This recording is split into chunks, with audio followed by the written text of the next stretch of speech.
Hello and welcome to this segment on CTN. To learn more, please visit ciotalknetwork.com. And the topic for today is addressing the top three CISO challenges. So many years ago, CISO started as the guardian of the firewall. They had a defined perimeter.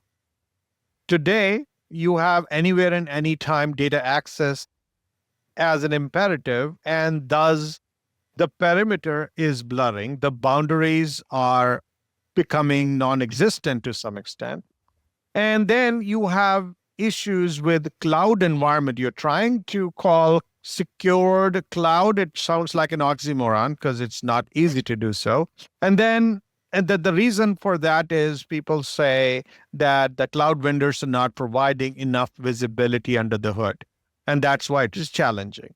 Then you got to be able to get the right talent at the right time and deploy in the project so that you can tackle these challenges that security is posing every day.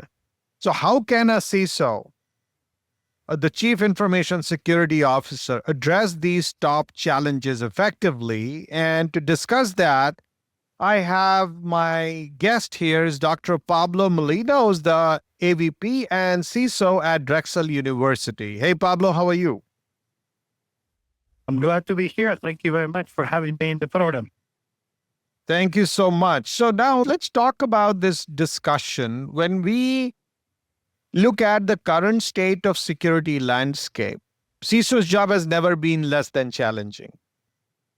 But do you think really CISOs have the resources, the wherewithal, and the exposure to be able to tackle what's been thrown at them from a security management perspective? The answer is, of course, not. But giving aside our key challenge, the chief challenge that we have is to translate information security into economic prosperity. We have to protect the people, the information, and the systems that are under our purview. So in order to do that, we have to join the executives of the organization, the staff members, as well as our strategic vendor partners in fulfilling the mission of the organization. We have to manage the risk, both the business risk and other risks. And also we have to make sure that both our constituents and the regulators that supervise our activities can trust our organization. So to deal with that set of challenges with limited resources, evolving threats, and a complex regulatory landscape, is master class in itself. Now, when you're talking about where the whole security landscape is, one is to say this is what the perimeter is. That's what I would like to tackle first. We have a fort which has four walls, and you're supposed to take care of it. Well, it's a tough job regardless, but still manageable. But can you realistically have any control over a fort with no boundaries? Where do you start? How do you create some confines within which you operate? You cannot go and boil the ocean. So what's your or any CISO's approach be in this rather daunting environment? I think you hit the nail in the head in the sense that in the old days, when all we had to do is protect the perimeter and assume that the inside of the perimeter was safe, our jobs were relatively uncomplicated. Now we have constituents who bring their own devices. We have a constellation of partners in which the data set could be in the cloud, could be internal, could be in third-party data centers for which we have trusted relationships. To do this, we might have pervasive security. We have to secure every data repository, every device on the network, every connection with the network, every user that happens to touch that information. And this is something that we can only do by making a smart, purposeful investment in information and security technology. And these investments are critical to our information security program. For example, in our case at the university, we have advanced next-generation firewalls and supporting technologies that help extract some of our assets in the cloud, and that's when like what the users are doing with our network and others in order to protect the community. So we combine this with our ability to respond to incidents because no matter what we do, sometimes we run into problems. And in addition to that, we invest very heavily on information security awareness training, because in the end, we also must ensure that the human element, the one that can decide what information to touch and what to do with it, up to par, is fully trained and compliant with the regulations of our business. Now, whenever you are looking at things like boundaries, that's one thing. But then we also have to be able to figure out dealing with the crown jewels, and even the crown jewels are morphing. So imagine a blurred boundary, and what you're trying to secure is also fuzzy. Do you think we can at least get the crown jewels defined well? Because in many cases, what has been reported is that what is important, also that definition is changing. So do you think your business leaders come and tell you every day and report to you that this is what I want you to secure, or you have to go chasing them? So not only we have to chase them, but to be honest, not even themselves know exactly what the crown jewels are. There are some business savvy executives and members can pinpoint what are the critical assets for the organization, but many others are part of the corporate knowledge, and no one person knows about that.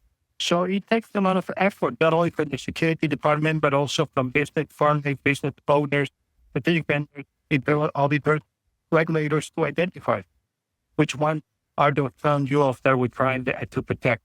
And you're absolutely right. This is the first step in order to protect something. We must understand and realize what is it that we're trying to protect. Oftentimes, this information is been known to business owners, because it could be one of the partners who happens to be using technology or cloud services that are unrelated to the organization, in which they're storing critical information. And most of us will not know about that until something wrong happens to that our information. So indeed, we're very happy to work with these big partners. We're happy to see how the technology evolves with us to battle this problem. So we're very far away from perfection and completion in order to be able to accurately and honestly say that we can keep track of most of the critical assets of the organization. Now, when you've tried to do all that you're talking about, one is, what theory would say or what best practices somebody would say would work. When you tried to do things with respect to maybe giving some shape or definition to the blurred boundaries, or to try to stay on top of getting the crown jewels identified and have that updated list at all times, what all did you try to do that, to get there, and what worked and what did not work? Well, what doesn't work, to be honest, are just a straight traditional just of submitting departments to internal audits once every 2 years. It doesn't work because business is much more agile than this. So this is a multi-pronged approach. On the one hand, it's critical to develop good relationships with business owners, staff members, and executives within the organization. It's also critical to develop a strong relationship, honest and transparent relationship with our business, with those people who maybe processing payroll for us, or benefits, or maybe part of our strategic marketing campaign, to understand what the noise there is, how well they're being custodians of the information.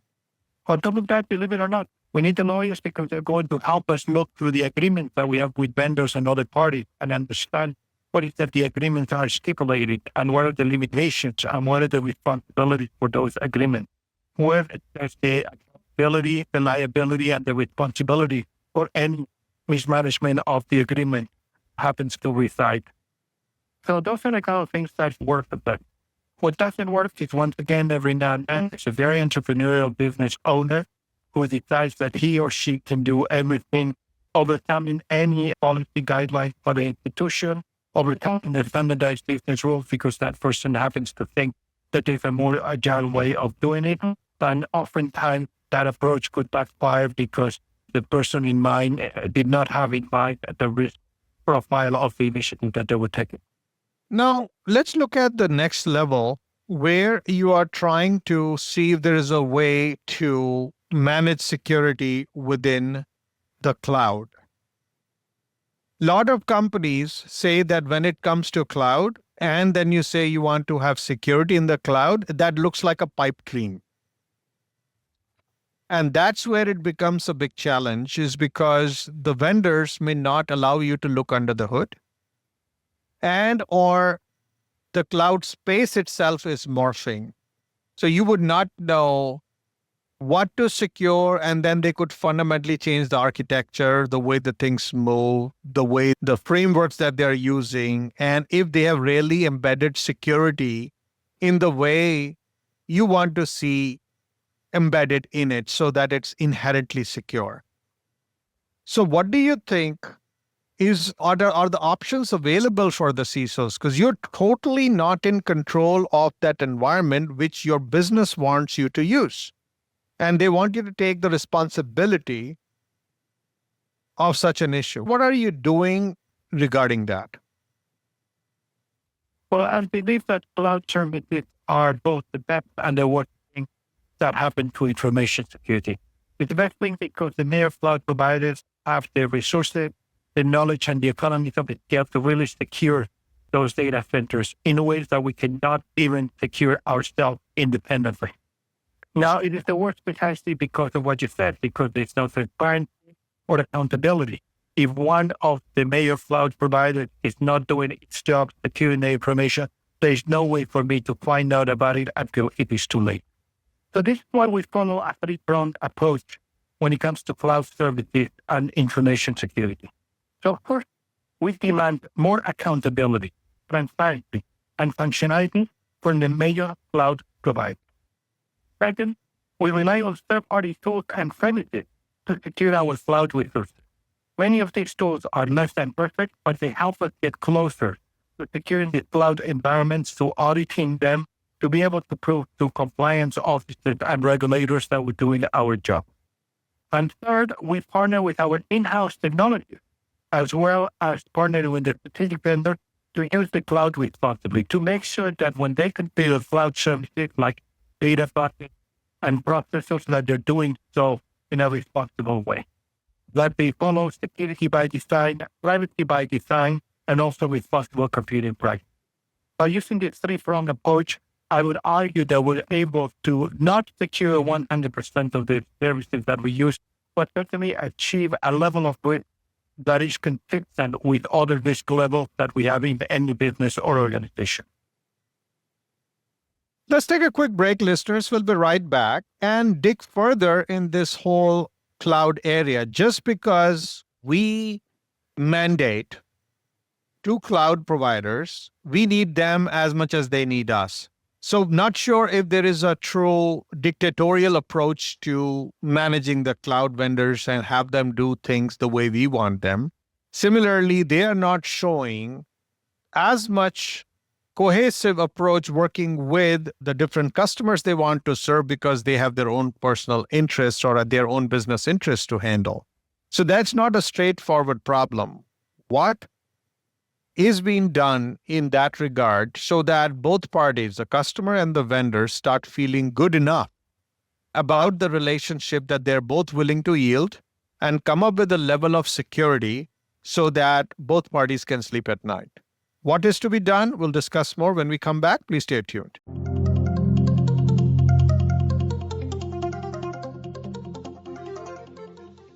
Today, enterprise technology is both strategic and global. Each week on CTN CIO Talk Network, IT thought leaders from around the world share their experience with listeners as they discuss with Sanjog Aul how they are trimming costs and partnering with business to innovate and help IT become more competitive, better care for customers, and improve the corporate bottom line. If you want to keep up with IT thought leadership, listen to CTN CIO Talk Network with Sanjog Aul at CIOTalkNetwork.com.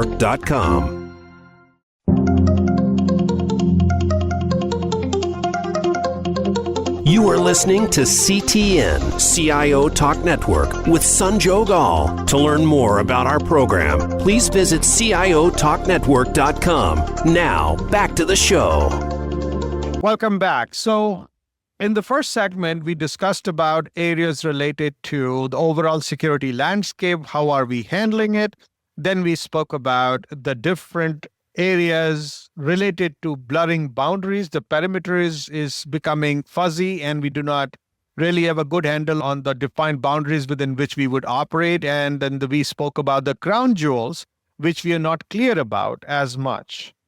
Now, the next thing that we are going to talk about, and to some extent, Pablo, you had shared your insights about how we can handle the cloud environments, which have been very challenging because the cloud vendors may not always allow us to look under the hood. So while you provided some insights, we'd like to talk about a little bit on the varied business interests we as an enterprise may have and a cloud provider may have. They may have their own approach to how they want to do business. They need us and we need them.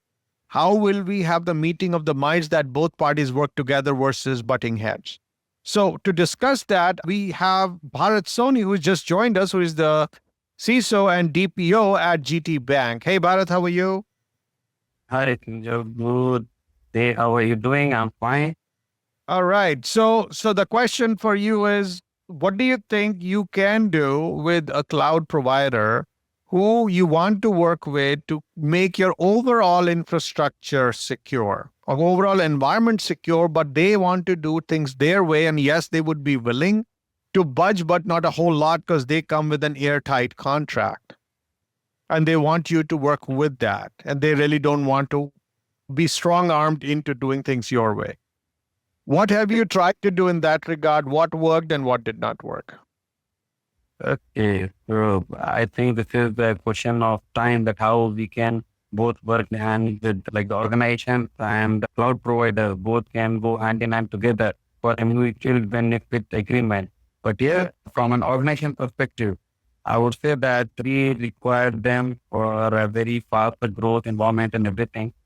So they also require the organization to be on that platform. So they're both very handshaking thing. But from an organization perspective, I will talk from our own perspective that even we are on cloud or having our own infrastructure. We, for example, we are a bank. We are bounded by certain regulatory requirement, compliance requirement, or law of the land kind of thing. So in that case, the cloud provider should understand that yes, if they are having their own contract, they need to be flexible enough to accommodate the organizational mandatory requirement. For a bank like in Nigeria, we are under Central Bank of Nigeria's regulatory requirement.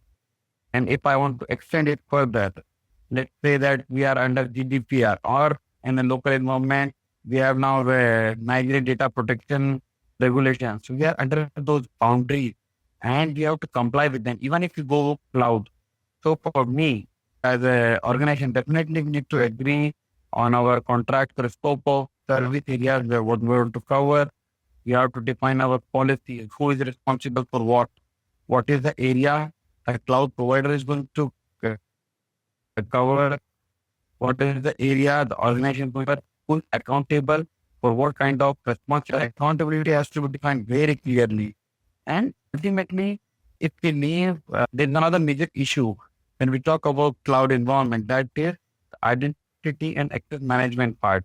So in the cloud environment, the organization plays only the logical identity and access management policy accountability. But the cloud provider will play for logical and physical access accountability both. That has to be clearly identified. Log has to be traced out. Any malicious activity has to be on a real-time agreement, that kind of thing. And from an organization perspective, we need to define the value of our data. And the cloud provider needs to understand that if who is responsible for that particular breach. And then we need to agree on things. So it also goes to the risk of lack of control, lack of visibility into the data, and many other things. So for me, both the organization and the cloud provider has to agree on these things and then tighten their contract. So Bharat, your response is well taken. Pablo, coming to you, as I had in fact challenged your response as well, that Bharat says they have to.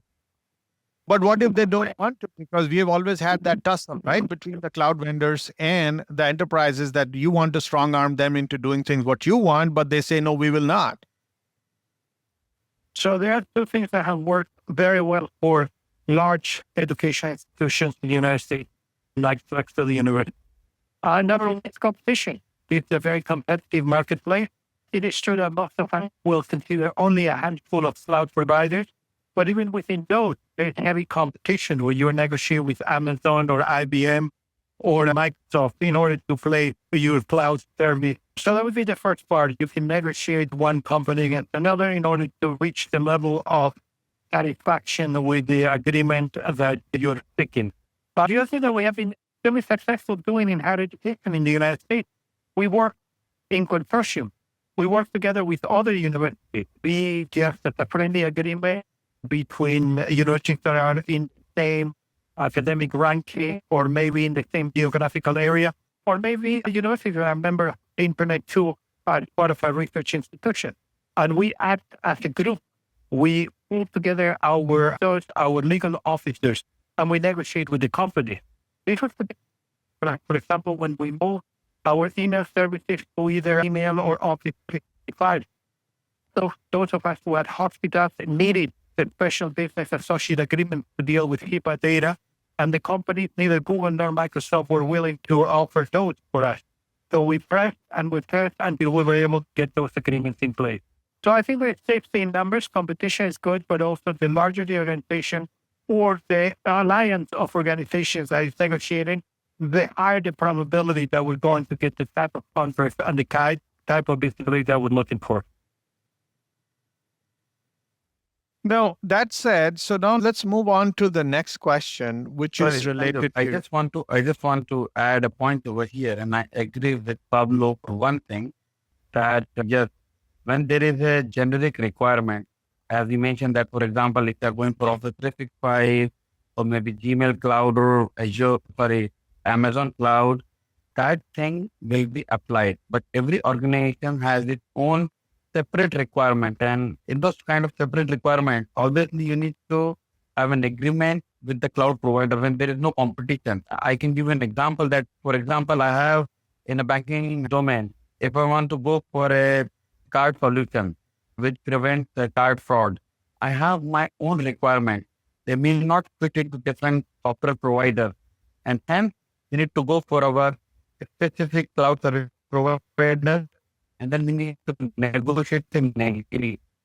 And just to add up to this thing, like what we also do this kind of thing, like we have CISO community over here in Nigeria, and we try to negotiate on the base of all banks to one single provider. It reduces the cost, it gives us more control over the services. And obviously, at the end, everyone is into a win-win situation. One single contract applied to the bank industry kind of thing. Yes. All right, sure, totally get it. So let's do this. So let's move on from the cloud conversation, because this can be a very interesting one. Let's talk about the changes that you have to bring about with respect to the cloud providers. When you talk about the kind of contracts, I know we spoke about this a little bit where we said we will have them put this term and that term. But then the compliance mandates that we have, that compliance mandate is on you. And so, Pablo, question for you. So if your organization is governed by a compliance mandate, and if any business wants to, like any cloud provider wants to work with you, and the compliance mandate related changes you request them doesn't go well with their business, are they still ready to bend over backwards to accommodate you? Because I'm sure that is the condition of them doing business with you. Is that how the world is working today? Because we hear otherwise. So the ones that work somehow like that, it doesn't work 100% like that. But once again, in the power of numbers, there are about 5,500 higher education institutions in the United States. And most of us are regulating very similar ways, either the Department of Education, our State Department, as well as whether or not we have hospitals or other activities that could be especially regulated. So the big cloud providers know that if they want to do business with a university like mine, they also want to do business with many similar universities. So if they close the door to mine, they're closing the doors to hundreds of other clients. And this works to our advantage, particularly so whenever we work through a collaboration, a consortium, or maybe MLI. What we do, many of us, and we've done this through an organization that looked at the information technology in higher education called EduCode. We all share a vendor assessment for them. So we take a look at our vendors and we run them through a very exhaustive tool regarding their information security and privacy capability. And we ensure when we select vendors using the evaluation tool that the vendors have information security and privacy by design in mind, and that they follow responsible computing principles. And these vendors realize, if I do well with this form for Drexel University, then I can do very well with this form for the other universities that use the very same form. Be it at Harvard University, Stanford, Washington University, Georgetown University. So it's to their advantage to really find a flexible way to do business with us. Now, every now and then, there are ways where there is a discrepancy and the companies are not willing to do something, perhaps because they themselves have a competing regulatory mandate. And in those cases, we find ourselves that we cannot do business together. This doesn't happen often, but it happens every now and then. Now, let's talk about the talent, right? Security talent. Go and talk to any CISO, and they will say that I wish I could have 3 times the talent I have today. And not only in terms of numbers, but also in terms of the quality and the variety of different things you want to tackle. Even getting right type of help from outside services, even MSSPs, which is managed security services provider, that's been a challenge too, because nobody can claim that they have it all so that they can tackle all kind of problems. So eventually you're trying to build a talent capability in security, and it's been daunting. What is being done so far? What has been done so far? What has worked? What has not worked? What is your holy grail of a good talent management framework for security, or a team of security that will work well for you? And how far are you from building that ideal team? Let's discuss all that when we come back from the break, so please stay tuned.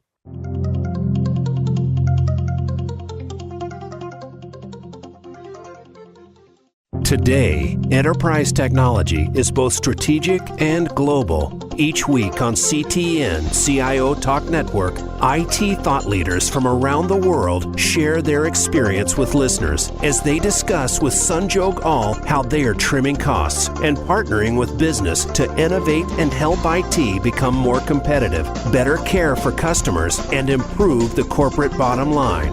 If you want to keep up with IT thought leadership, listen to CTN CIO Talk Network with Sanjog Aul at CIOTalkNetwork.com.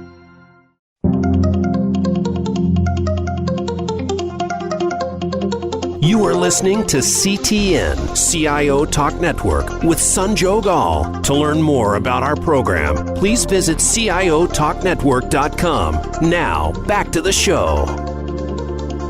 Welcome back. So, Bharat, when we look at security talent, it can be very expensive, and we have a huge amount of demand, which we are not seeing getting handled and or getting fulfilled by no matter how many security, the consultants and professionals who are in the market today. So with this gap, you cannot go ahead and commit to the business that you got security covered, because without people, how would you do that? Tools cannot do almost everything. So what's your solution? What have you tried to do to tackle it? What worked, what did not work, and where are you struggling? Okay, this is something very challenging question even to answer or to conclude things. Obviously, you need to keep trying, like how we say that every day is a challenge and you need to overcome. So the talent pool and information and cyber security is a very big challenge. You need to just live it every day. In terms of when we talk about skill gaps and everything, the basic, what I understand or what my thought process is, you need to look into our education system first thing first. There is no reason to say that there is an unemployment is a reason or something like that. And in today's cybersecurity, information security domain, the problem is the basic. If we have any kind of educational courses or degrees. Obviously, these are coming up, but we are already late. The world is moving from A to Z, and we are starting from A. So that's the time gap. First thing first, my understanding is we need to start from the basics. It's a social this thing impact. Maybe the government to look into improvising on the education system, what is required for future. Then I also say that training, always change. When we talk about cybersecurity or technology domain, we say that it keeps changing every minute, every second the technology changes. But how fast we are changing? Are we keeping our employees trained? So when we talk about training, it does not go only for the trained staff. When we talk about training, it's not that I have, for example, a CIA into my team. Other part of this thing is, what about those people who are non-technical but still a business? Are you a business user aware about the basics? That is the awareness part of it. You need to see the balance between the awareness part and the technical training part of both the sides. Technical team has to be trained day by day. Every challenge into every change into the environment, they need to be skilled to that particular level. And another part is the people who are actually using the application, are they aware about the basics or not? That is what my thought process is. So, Pablo, when you look at your university, and of course, you may have a certain scope, but then you're also talking on behalf of many other CISOs who may come from different industries. Some have more pressing needs for security, others don't. They have some industries have a lot of money to pay to security people, others don't. And I understand at least that your background, like your university background, may not be the biggest paymasters. So that's just one constraint.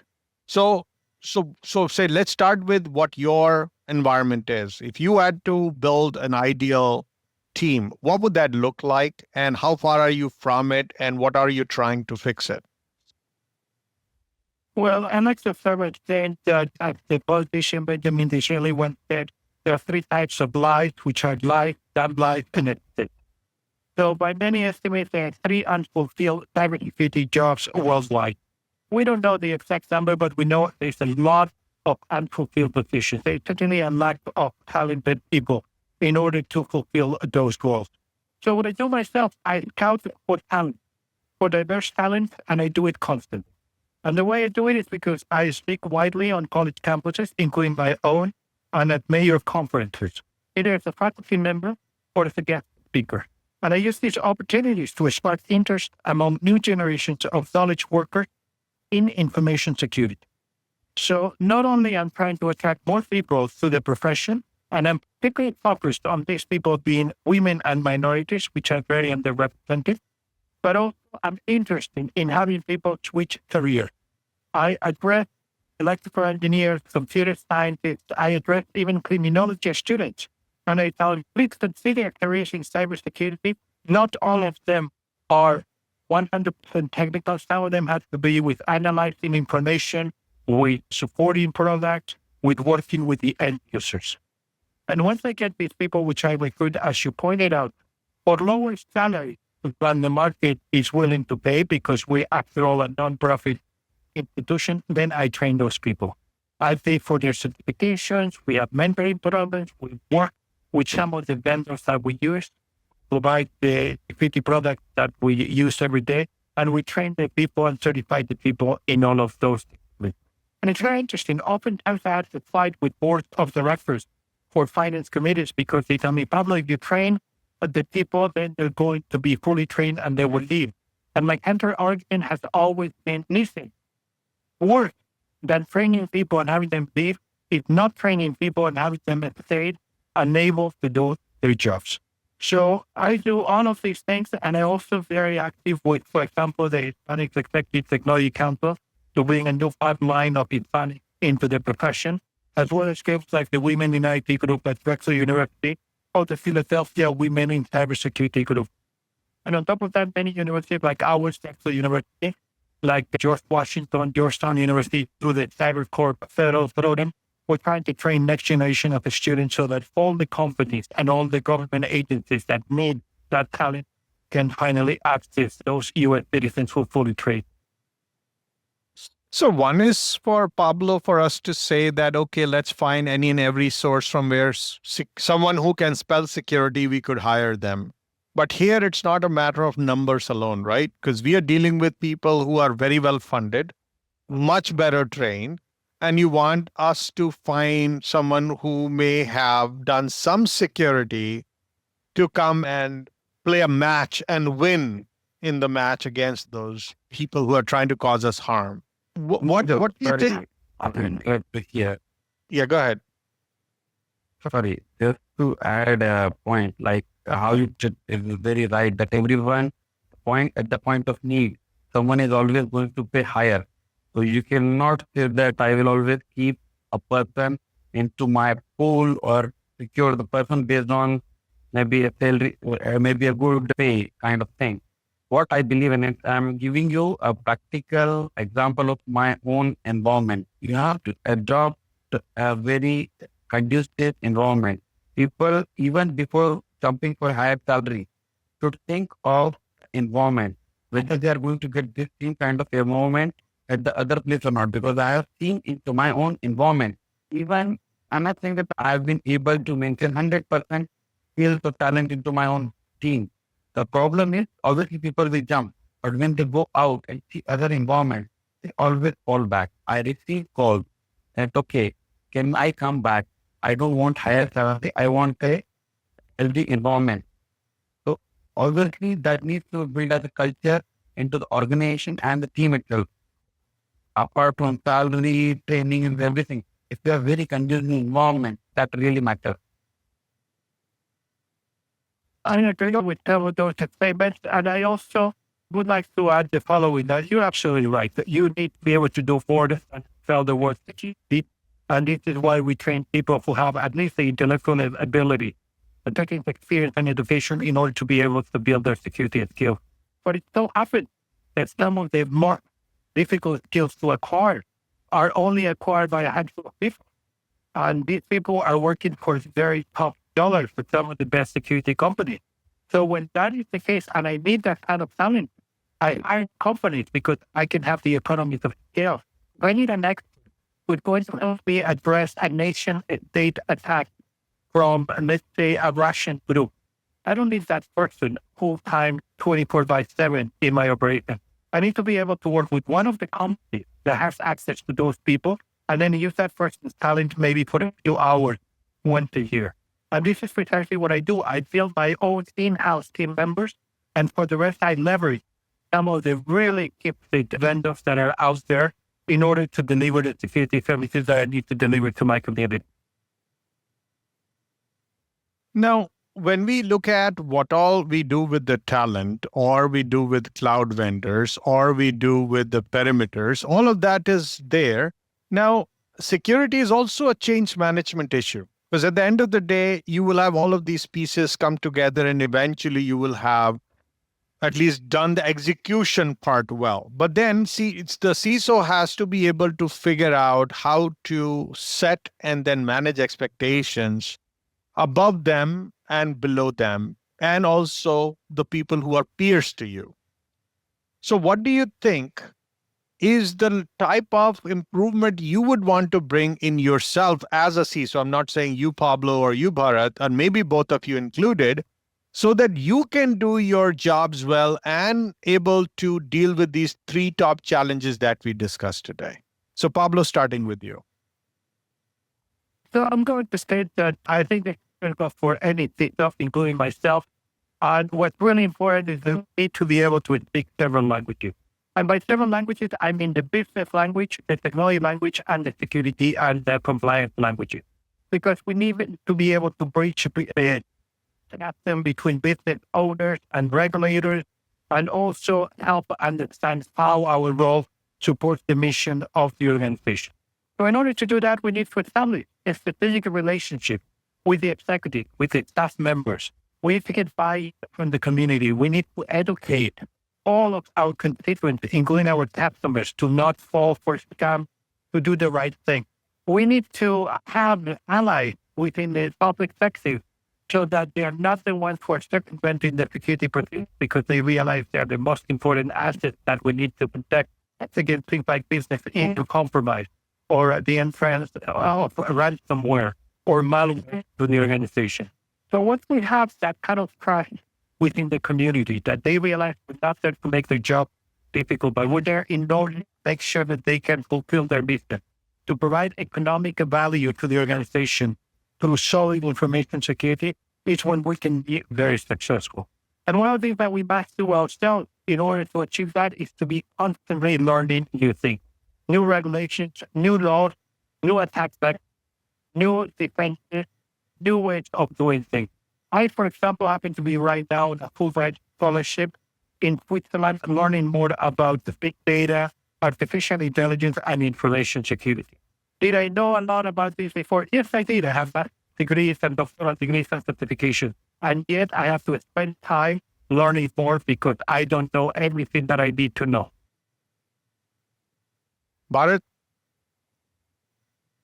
Okay, my thought process also aligns with what Pablo mentioned. The first thing first I understand is the role of CISO is not changing. So in earlier days, there was no CISO at all. It was just a network engineer or maybe a firewall engineer. So from the data center role, now going back to the boardroom is a totally different ballgame. You as a CISO, the CISO should be the CISO now is a leadership role. The person should be very agile and as Pablo mentioned, communication and the business understanding is the key. Let me give you an example around this thing. So for example, if I want to communicate to my board that I want, for example, DDoS protection, they will say, what is DDoS protection? What is the harm into it? If you don't do it, what is the next level or what can go wrong? So you should be able to communicate that if a DDoS attack happens and if my mobile services are down or if my internet banking is down, through the transaction revenue, I'm going to lose X number of or X thousands of dollars in a minute or in an hour. And hence, we need a protection at DDoS level. So the language or the communication is getting to is the key aspect of it. CISO's requirement these days. Always you need to also understand that when sometimes business will say, okay, the economy is not going good, we have some issue, we need to move ahead from this thing. There should be a handshake. Okay, you cannot secure everything. Can you secure your most critical aspect if you are subjecting into things? It's not only a role of taking care of information and security or cyber security assets. The CISO is dealing with both external parties, internal parties. When we talk about external parties, it's all those malicious users, hackers, and on top of it, you also need to deal from compliance perspective with the regulator, the line of the law. If anything happens, it will be the first one to be carried into the line of battle. And from internal, you are not securing because I have seen in typical environment, in banking environment, people rather than looking for phishing, which is now every bank has been secured by and large, they are now having targeted their phishing attack.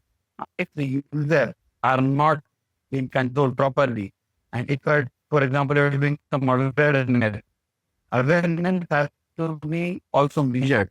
So people should have a overall 360 view for the organization, communication, both internal, external, top level, and the smallest level. Even you can go, the CISO should go and tell a cleaning boy that what you are doing. If you can do this thing, then you can save the organization. When you're cleaning, don't put any devices into a CPU or a laptop. If you see someone doing this, report it. Those kind of communication should happen. So that's what my take was CISO's role be. On behalf of the show and our listeners, thanks so much, Bharat and Pablo, for sharing your thoughts and insights about how CISOs can gear up, look at what's going on, take a step back, build a good plan, and execute so that you can effectively tackle the top 3 security challenges. So thanks so much again. Thank you for the opportunity.